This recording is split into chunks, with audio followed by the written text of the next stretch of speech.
Então, boa noite, pessoal. Hoje nós vamos, então, dar início à nossa sexta aula de tecnologia mecânica.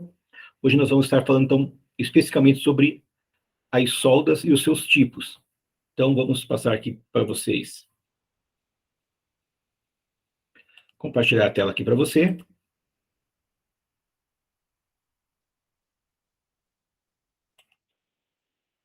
Ok.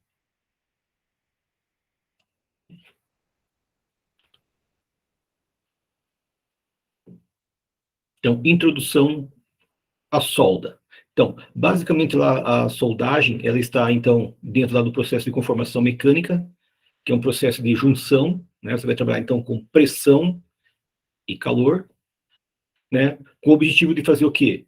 De unir materiais. Então, quando você solda o material, você trabalha com uma coisa chamada de união permanente. Por quê? Porque quando você solda alguma coisa, você não tem um objetivo de mais tarde de soldar ou mudar. Então, quando você solda, é uma solda para sempre, tá? Tem, obviamente, como desfazer dela, mas, basicamente, é tudo igual, né? Então, você solda para ter lá um processo, né, para ter um produto para toda a vida, né, teoricamente. Muito bem. Mas antes de iniciarmos, então, a solda, nós vamos dar uma pequena revisão que a gente já viu sobre os materiais, né, porque nós precisamos conhecer materiais.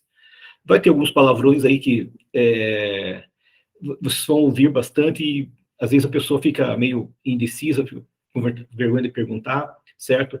Mas trata-se, então, de como que é o comportamento dos materiais, como eles se comportam, né, como corpo de prova, quando estão sendo, então, ali analisados sobre um microscópio, certo? Então, nós precisamos conhecer, então, os materiais e também precisamos conhecer as propriedades que os materiais têm.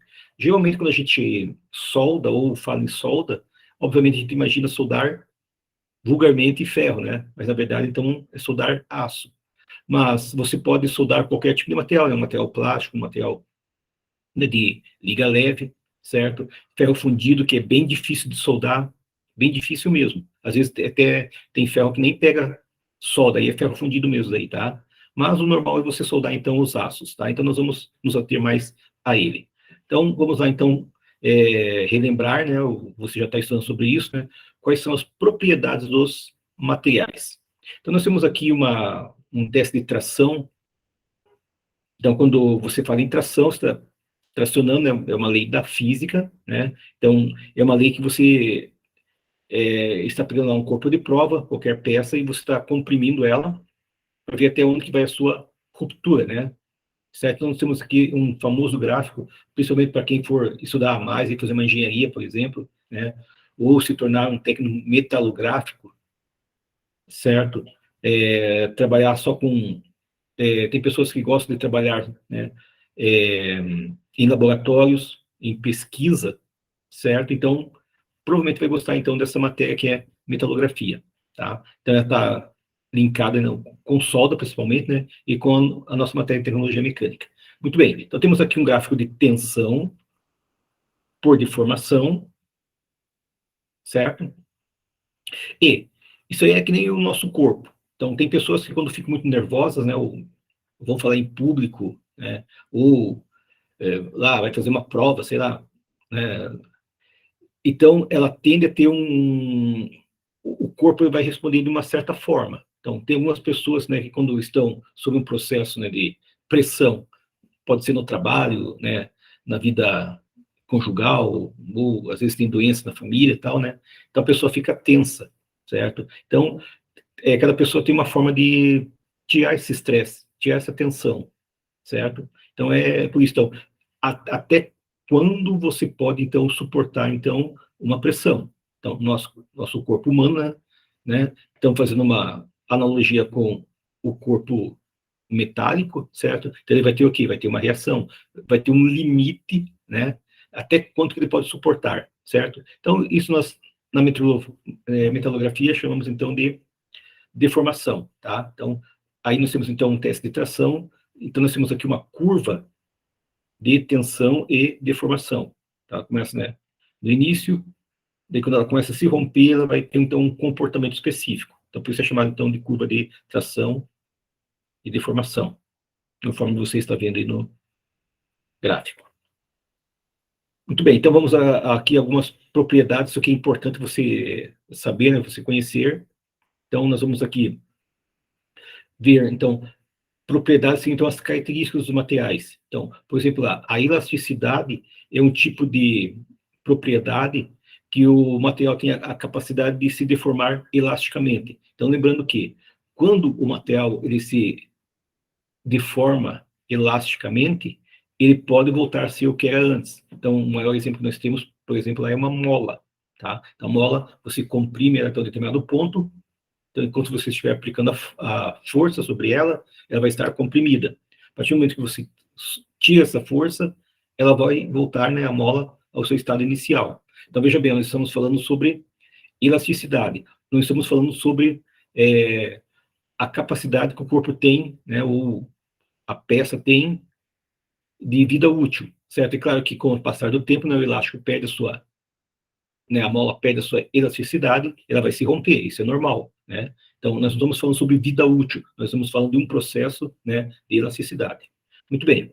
Dentro desse processo de elasticidade, nós também temos como propriedade do material o limite de escoamento, que é o limite no qual o material passa a se deformar plasticamente. Lembrando, o que o material, quando ele se deforma plasticamente? Quando ele se deforma e não volta mais a ser o que era antes, certo? Então, perdeu o Playboy. Então, se você quer, por exemplo, dobrar uma chapa e dobrou errado, vai tentar consertar ela, só tinha aquela chapa tal, só lamento daí, né? Então, você vai perder a tua chapa, né? Provavelmente ela vai ter trinca, né? Vai ter alguma coisa que vai prejudicá-la. Muito bem. Ainda dentro da deformação plástica, então, isso é relacionado então, com a rigidez do material. Até quando esse material ele pode suportar, né, uma deformação, né, e aceitar essa deformação.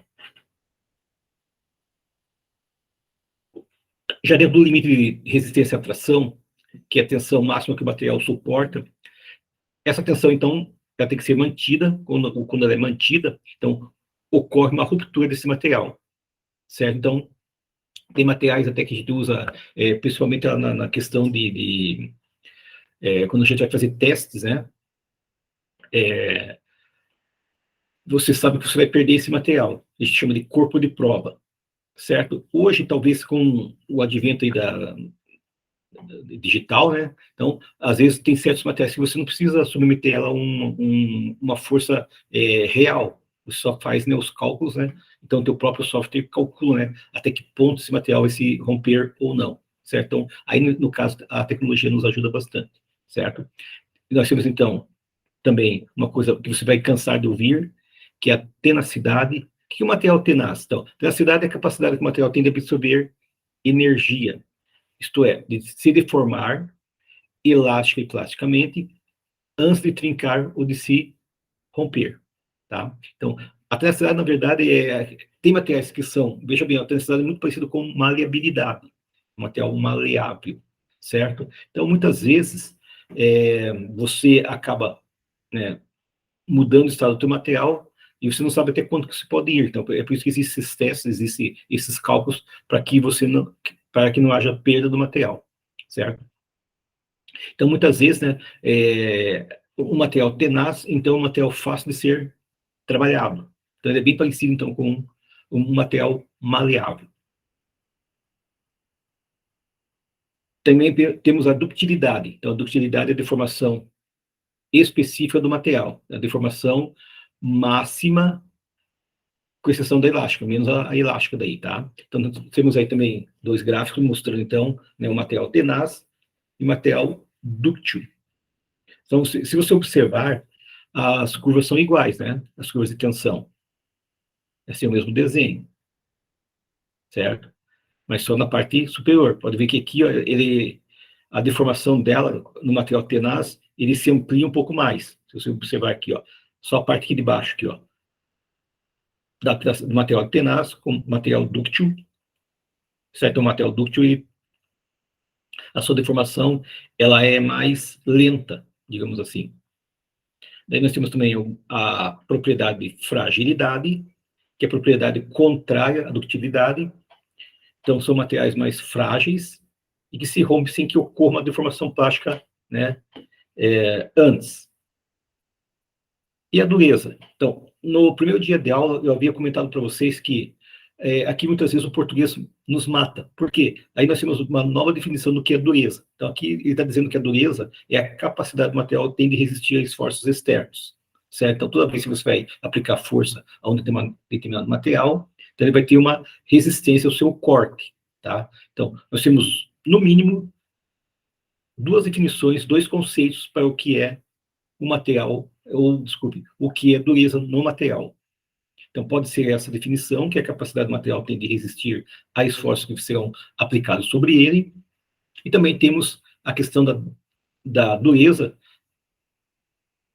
mudando seu estado físico. Então, toda vez que você trata termicamente, ou trata ela termoquimicamente, ou trata ela superficialmente, então você está mudando o estado dela. Então, provavelmente, ou na maioria das vezes, principalmente para os aços, quando você tempera o material, quando você dá um tratamento térmico para ele, o objetivo é aumentar a sua dureza, ok?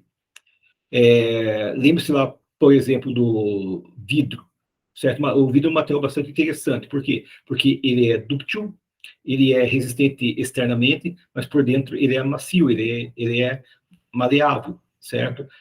E tem lá o tal de vidro temperado, certo? Que é feito até um tempo atrás nos veículos e tal, né? Então, eles começaram então a temperar os vidros dos veículos, porque quando havia lá um acidente, uma quebra desse vidro, né? Então, antigamente, esse vidro ele passava até a ser um objeto cortante para quem estava dirigindo, para os condutores do veículo, quem estava dentro do veículo, certo? Então, eles começaram a mudar, colocar vidro temperado. Hoje já tem um outro processo de vidro, né? Certo? Então, que tem lá uma chapa de vidro, daí sobre ele tem um outro elemento, ele é feito tipo um sanduíche, ele é prensado, e ele vai ter então um outro tipo de preparo feito para os vidros desses carros, principalmente os carros de Fórmula 1, né?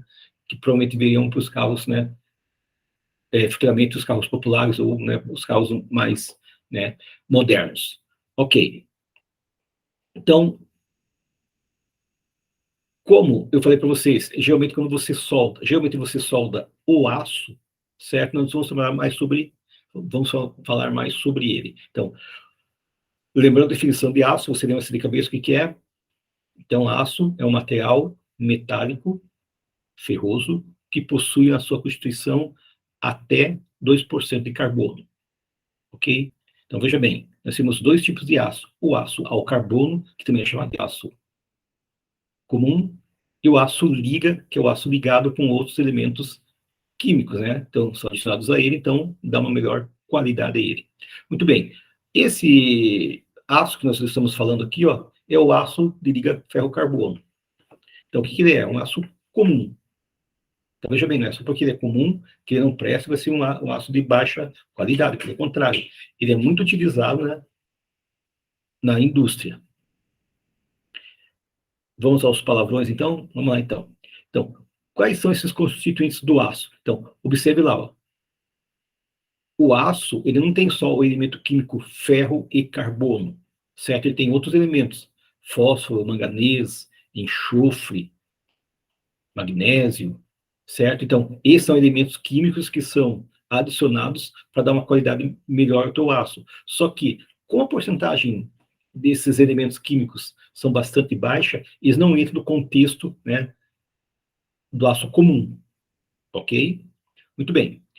Então, quando você quer saber se esse aço, até quando que ele pode se romper, até quanto que ele pode se deformar, então, existem lá os exames metalográficos, certo? Então, geralmente eles pegam um corpo de prova e começam a observar dentro de gráficos, certo? Ou coloca o corpo de prova sobre o microscópio e vê a sua aparência, certo?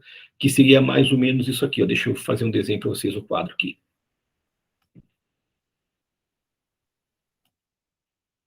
Ok. Então, para que vocês possam, só para ter uma ideia, tá? Então, quando você pega lá um corpo de prova, eu tinha feito isso lá com o ferro e com o aço, né? Então, vamos supor lá que ele seja um formato redondo, ok? Então, geralmente, quando você olha o material no microscópio, ele vai ter essa conformação aqui, ó. Então, ele vai ter tipo uns glóbulos, certo? e vai ter lá uns tracinhos sobre ele. Então, aqui no caso, se nós fôssemos fazer lá, visse isso aqui no microscópio, para saber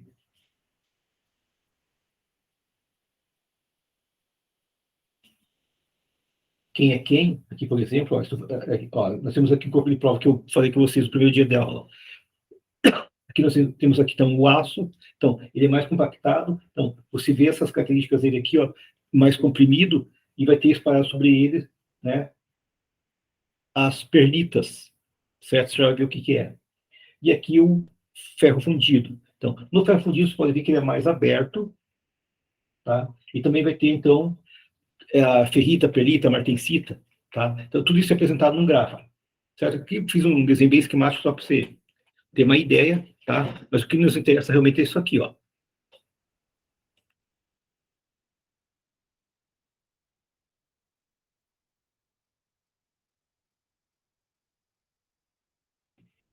Então, vamos soltar aqui a tela. Temos ajustinhos aqui. Então, os aços, eles constituem desses elementos, que são, então, elementos que são são verificados, né, no corpo de prova, como a austenita, a ferrita, cementita, perlita, bainita e martensita. Alguns falam martensita, tá? E uma questão só de colocação no português daí, tá? Então, você vai perguntando o que é austenita. Então, só existe, então, em temperaturas superiores a 723 graus Celsius. Aqui está marcado errado aqui, né? Graus Celsius, tá? Então, como a gente está trabalhando, então, com temperaturas altas, para você, então, modificar, então, essa questão de você conhecer o teu material metalograficamente, não é só na solda que vai acontecer isso, mas principalmente para quem trabalha, então, no processo mesmo de fabricação, e também, né, para quem trabalha com metalografia, tá? Então, por isso que tem esses palavrões aí, e o principal, geralmente, o pessoal, ele fica mais ligado quando você trabalha, então, com tratamento térmico, certo? Aquele tratamento que você muda o estado do teu material. Então, por isso, sempre você vai trabalhar, então, com pressão, né? E aquecimento, né? Pressão e força, né? Então, tá aqui, ó. Os aços, segundo a sua constituição, é uma liga de ferro-carbono. Então, quando ele se resfria, ele tem que se resfriar lentamente. Então, aqui nós temos alguns exemplos aqui, né? De aços com uma porcentagem menor que 0,77. Então, ele passa a ser o quê? Um aço que tem uma austenita, que é igual, então, a ferrita e a perlita.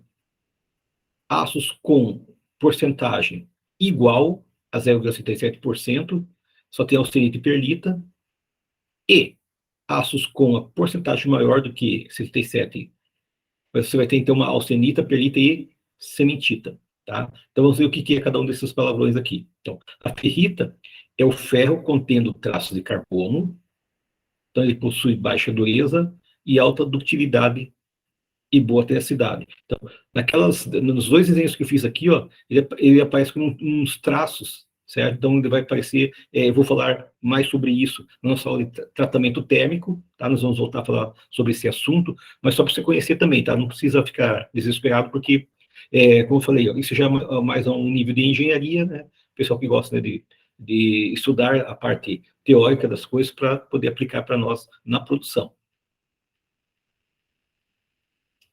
Então, já no caso da cementita, então a cementita é um carboneto de ferro, né? Carboneto de ferro, então contendo grande quantidade de carbono.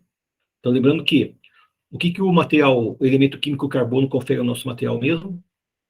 Isso, a dureza, né? Então, quanto mais carbono tem no nosso material, mais duro ele vai ser. Detalhe, quanto mais duro, também ele vai ser, passar a ser mais quebradiço, tá? E a perlita, que é uma mistura de 88,5% de ferrita e 11,5% de cementita. Então, tem aparência de lâminas extremamente delgadas, distribuídas alternadamente em ferrita e cementita. Então, possui propriedades intermediárias entre a ferrita e a cementita. Tá? Então, aqui é só teoria, só para você saber o que é realmente, né? As definições. E elas estão, então, relacionadas com o efeito de velocidade de resfriamento. Por quê? Quanto maior a velocidade de resfriamento, menores são as chances de transformação da austenita em ferrita, cementita e perlita. Efeitos da adição de elementos de liga. Então, quando você adiciona, o que são os elementos de liga? São aqueles elementos químicos, certo? Que você são colocados nos aços para melhorar a sua propriedade. Então, cada tipo de elemento químico então, vai ter um porquê de ser adicionado então ao aço comum.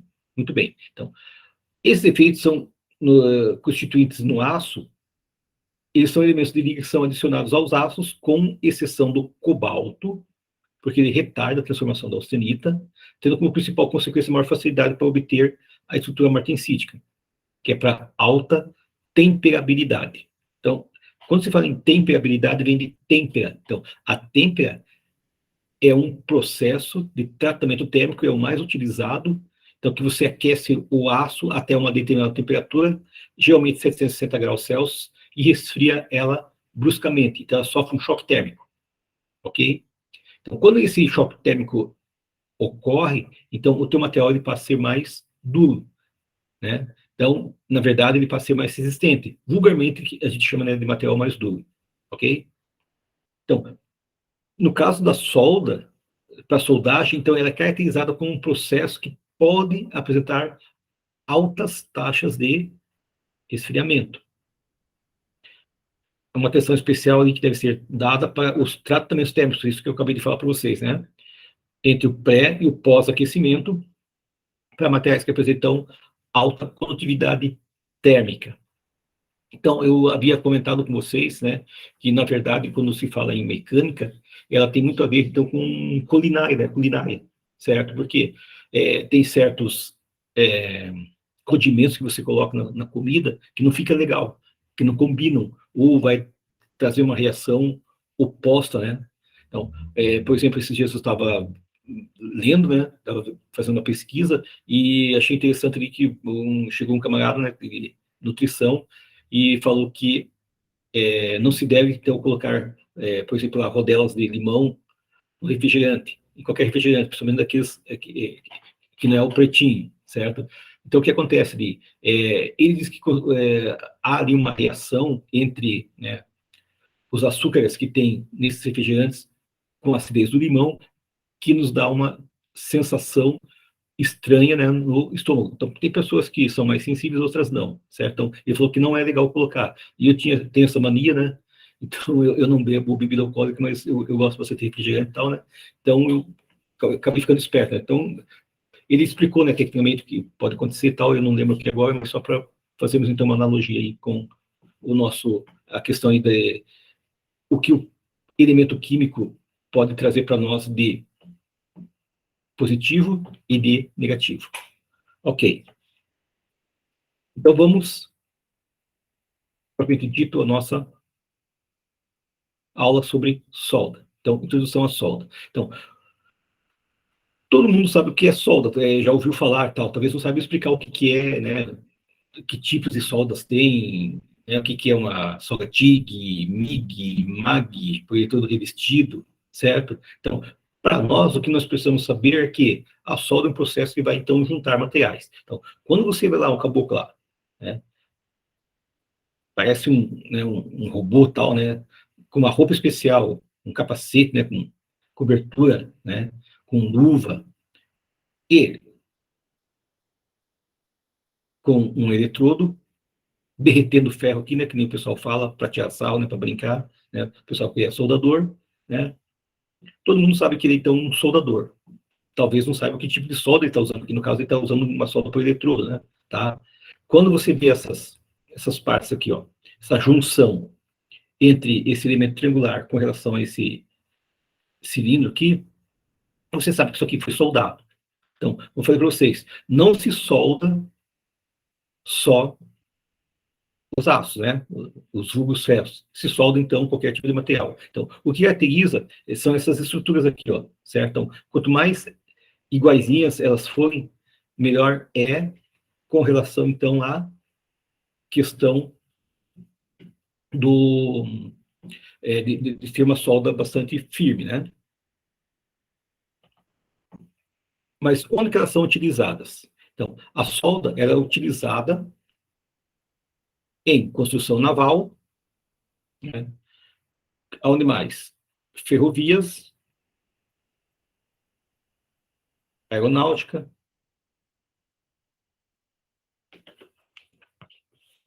automobilística, caldeiraria, construção civil, indústria metalúrgica, mecânica e elétrica, certo?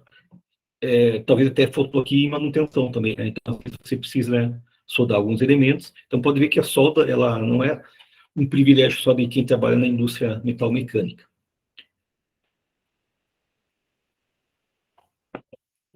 Foi failado aqui, ó, na produção que não tinha visto aqui. Ok. Então, antes de continuarmos, eu vou... Não, vou passar depois. Sim. Vamos lá, então. Então, aqui, o que é soldagem? Vamos, então, à introdução. Essas questões de verificar que eu falei para vocês, é bom, sempre se você observar aqui, ó, vai ter uma conotação para você entrar vai ter um link para você entrar, para você ver um filme daí, né? Então, eu não vou ficar passando filme aqui, não que não vá passar mais, né? Mas vou evitar, certo? Porque esse aqui você pode ver quando você tiver mais tempo, ver em casa sossegado aí, né? Para não perdermos tempo aqui, certo? Então, vamos, então, à parte só teórica mesmo, para você, então, poder fazer, então, essa tua pesquisa, né? Então, aqui no caso, estou mostrando para vocês aqui, ó, esse link, certo? Que vai falar. Talvez até passe depois para vocês aqui, tá? Mas vamos seguir em frente. Então, a definição, o que é soldagem? Então, na verdade, existem muitas definições para a palavra soldagem, certo?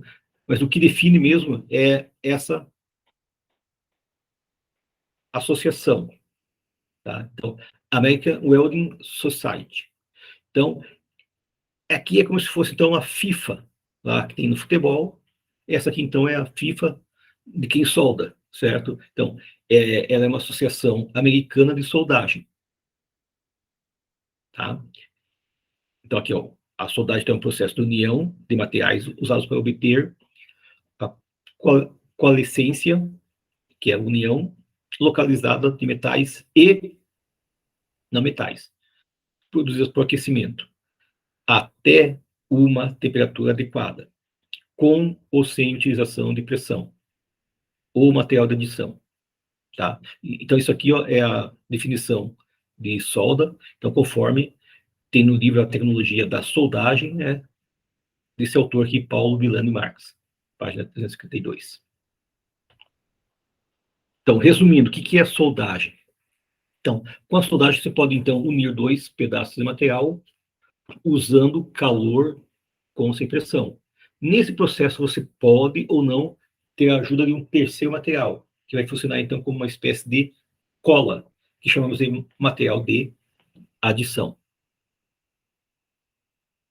Então, o calor é necessário porque grande parte dos processos de soldagem, então, envolve a fusão dos materiais ou do material de adição no local da solda.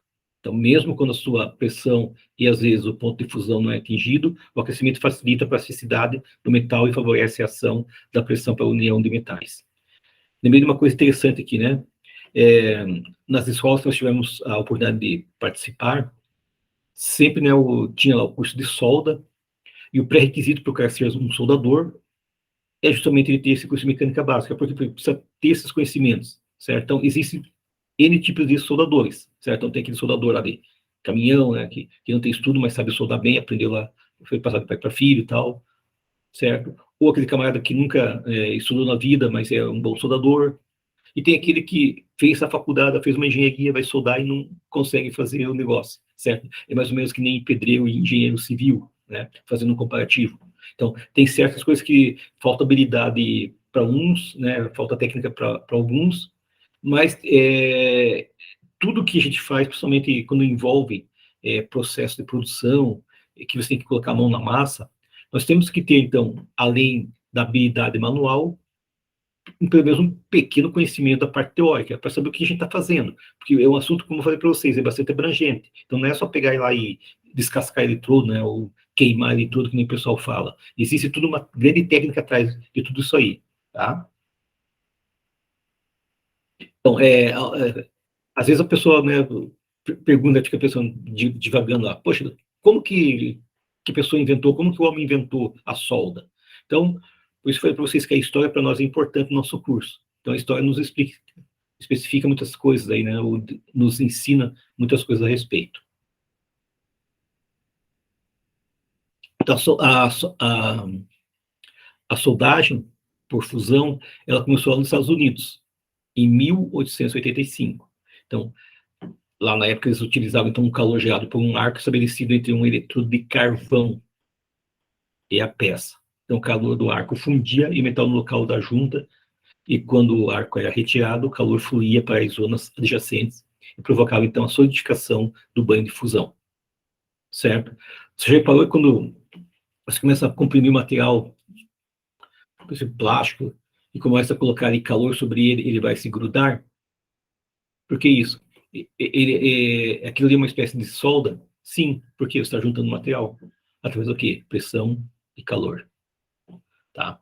Então, foi aí que então, o homem começou então, a descobrir que aquecendo o material e juntando eles com uma determinada pressão, eles conseguiam então fundir. Então, qual é a diferença, por exemplo, lá entre você soldar um material e você parafusar, ou você rebitar, né? Certo? É justamente, né, a vantagem da solda, que é como eu falei, uma união permanente. Então, você pode parafusar, arrebitar, quando você sabe que a tua peça vai ser desmontada. Daí, provavelmente você vai usar, então, né, parafuso daí, né? Ok? Então, tudo tem uma lógica, tem um porquê. Muito bem. Aqui nós temos, então, um esqueminha para você, então, juntar dois materiais. Então, se você observar nessa ilustração, vai entrar aí a utilização do oxigênio e também de um gás combustível, para permitir, então, a habilitação de uma chama de elevada temperatura que permite a fusão localizada de determinados metais, formando um banho de fusão, ao solidificar em forma de ponte entre as peças a serem unidas. Então, a soldagem por fusão inclui a maioria dos processos mais versáteis usados atualmente. Então, observe a representação. Então, você tem dois corpos aqui, certo? Para você juntar eles, então, você vai soldar, vai fazer essa união, certo? Através do que? No metal de adição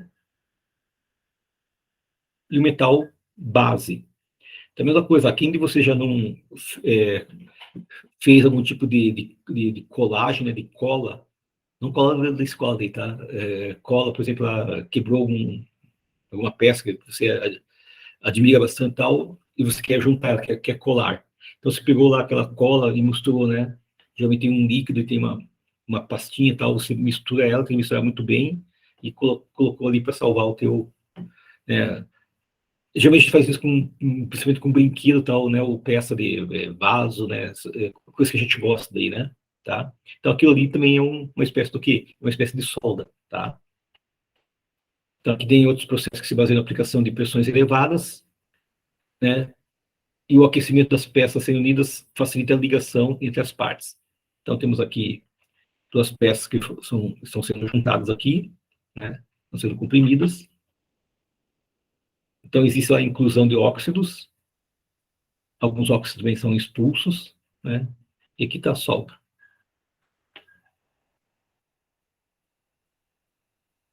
Bem, a solda, então, ela começou lá nos anos de 1800, né? Começou, então, com a solda por arco elétrico, e foi se difundido, né, até os dias de hoje. Então passou por vários, né, só houve melhores aí, né. Então foi adicionado um aço carbono, né, arco metálico, ele todo revestido, TIG, MIG, MAG, né, ultrassons, até chegar no laser hoje no plasma. Então hoje também nós temos a solda submarina, né. Eu lembro que eu tinha um conhecido, um professor que dava aula de solda, e é uma época assim, meio que de baixa, assim, o pessoal não está procurando muito estudo, né? Porque aqui no Brasil é sempre essa inconstância, né, de estar bem, estar mal, daí, né, profissionalmente. Então, daí ele estava querendo ir fazer um curso lá em Paranaguá, só tem Paranaguá e Santos, de solda submarina. Só que daí tinha que saber mergulhar, né, ou algumas técnicas, alguma coisa assim, para poder ficar, né, debaixo d'água, poder fazer a solda. E o curso era super caro na época, daí, né, até nem sei se ele fez depois, eu acabei perdendo contato com ele, mas eu lembro que ele já tinha falado isso aí há uns 20 anos atrás, aí, para você ter uma ideia daí, né, como que as coisas evoluem. E aqui, por falar em evolução, aqui nós temos, então, um infográfico da história da soldagem. Então, contando aqui toda a evolução da solda. Tá? Então, como esse material vai ser disponibilizado para vocês aqui, ó, então é importante vocês verem, né, como que foi a evolução. Então, a história você lê e você entende. Tudo bem. Então, vamos aqui. Eu havia falado para vocês, dá uma olhadinha aí nesse material e nesse gráfico. Então, você tem lá os tipos de materiais. Se você observar aí, não é só aço que tem, né? Tem também os ferros fundidos, tem ligas de alumínio, tem liga de cobre. E como que é a sua soldabilidade. Então, algumas são boas, outras nem tanto, certo? Mas uma coisa eu digo para vocês, talvez de todas essas aí, a mais difícil que tem de você fazer a soldagem é justamente o ferro fundido. Justamente por ser um campo bastante aberto, né? Por ter excesso, né, de carbono, e muitas vezes não admite, ele não consegue dar uma liga legal.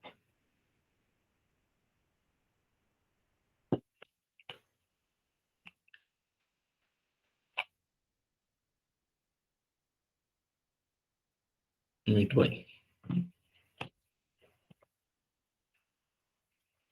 Então, por isso nós não podemos esquecer que, às vezes, esse metal ele pode sofrer aquecimento e tem suas características mecânicas afetadas.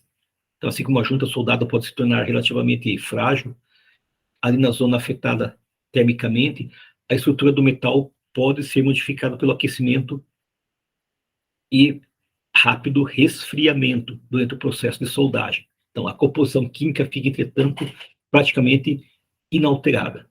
Então, dependendo do processo de soldagem que se usa e da natureza dos metais que estão sendo soldados, nós temos, então, uma maior ou menor tamanho da zona afetada termicamente. Então, por exemplo, na soldagem manual ao arco com eletrodo revestido, a zona afetada termicamente é menor que na soldagem a gás. É por isso que existem vários tipos de solda, cada um vai ter um porquê. Temos aí, então, um esqueminha de o que é essa zona onde mostra uma série de fenômenos metalúrgicos que ocorrem quando você solda. Então, ali, ó, a zona onde é termicamente afetada, né, a zona fundida, a zona de ligação, né, entre o metal base e cobre junta. E aí você tem, então, uma ideia do que seja. Então, fica dessa forma aí, se fosse mostrar, então, através de desenho.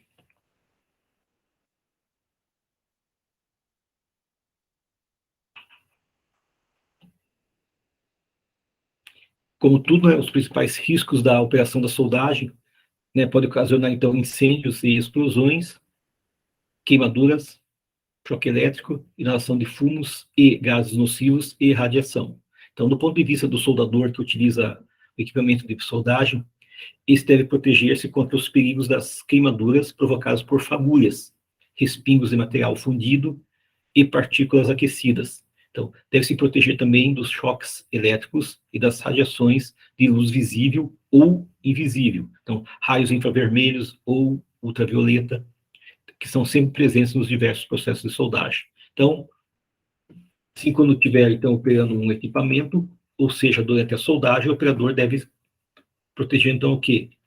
As mãos com luvas feitas de raspas de couro, não pode ser qualquer luva, o tronco, né, com um avental de raspa de couro ou aluminizado, os braços e os ombros com mangas e ombreiras também feitas de raspas de couro, a cabeça e o pescoço protegidos por uma touca, os pés e as pernas com botinas de segurança, então providas de biqueira de aço, e perneiras com polainas que, ao cobrir o peito, os pés, protege também contra fagulhas e respingos que possam entrar pelas aberturas existentes nas botinas. Muito bem. Então, dependendo do processo de soldagem, o rosto deve ser protegido também com máscara ou escudos de proteção facial dotados de lentes que filtram essas radiações infravermelhas e ultravioleta. Então, além de atenuar a intensidade luminosa no processo oxacetilênica, então usa também, para esse mesmo fim, óculos com lentes escuras, ao invés de máscara. As vias respiratórias com máscaras providas de filtro, e toda vez que se trabalhar em locais confinados ou com metais que geram vapores tóxicos, como o chumbo e o mercúrio. Muito bem, temos aqui então aqui uma figura mostrando então como que é o glorioso papel do soldador, né? Então parece, também como eu falei, parece um robô, parece um soldado, né? Tudo uniformizado, mas tem que ser assim, tem que se proteger. Então imagine um dia de calor. Então você colocando todos esses aparatos aí, né? Principalmente aqui, ó, avental de couro, a luva de couro, né? As polainas, certo? Então ali a pessoa vai estar ali fazendo uma sauninha, né? Vai estar trabalhando e ainda ganhando dinheirinho ainda, né? Certo? Só. Aí fica a gosto do freguês, aí se é quer ir para essa área ou não, né? Só um minutinho, pessoal, tá? Vamos dar uma parada aqui.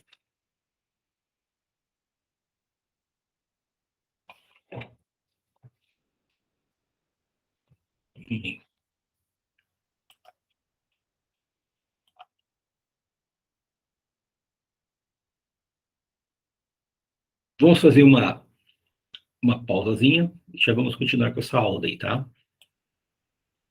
Vamos dar 5 minutinhos de